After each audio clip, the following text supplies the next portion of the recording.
Allohning Ka'basiga keladida, musulmonlarning jamoatiga qo'shiladida, amakisi bilan, xolasi bilan, tog'asi bilan bordi keldisini uzib mana shu joyga kelib turibdi. U inson tavba qilish kerak. Uni haj emas ekanda azizlar. Meni so'zim emas bu.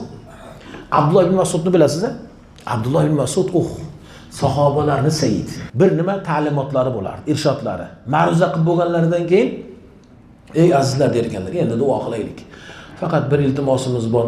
Oramizda silay rahimlarni uzganlarimiz bo'lsa, iltimos turib tursinlar, borib tursin, biz duo qilib olaylik, duomiz ijobat bo'lsin der ekanlar. Ya'ni silay rahimni uzgan odam jamoatning ichida bo'lsa, o'shani kasri kasofatidan jamoatning ham duosi rad qilinar ekanda.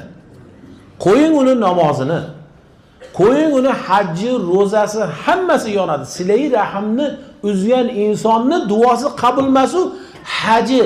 Qanday haj mabrur bo'lsin? Qanday hajjil akbar bo'lsin?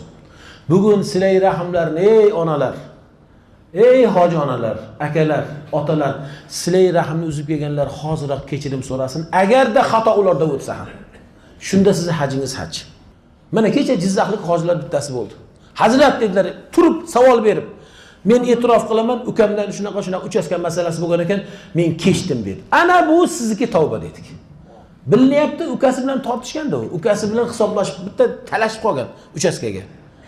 Unga uchaska kerakmi, haj kerak? Siz ayting. Siz nima qilgan bo'larsiz? Uchaska olgan bo'larmisiz yoki haji mabrurni olgan bo'larmisiz?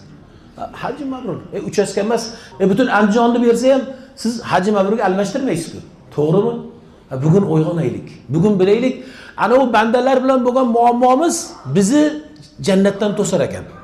Haji mabrurimizni ketkizib qo'yar ekan azizlar. Bugun uyg'onaylik.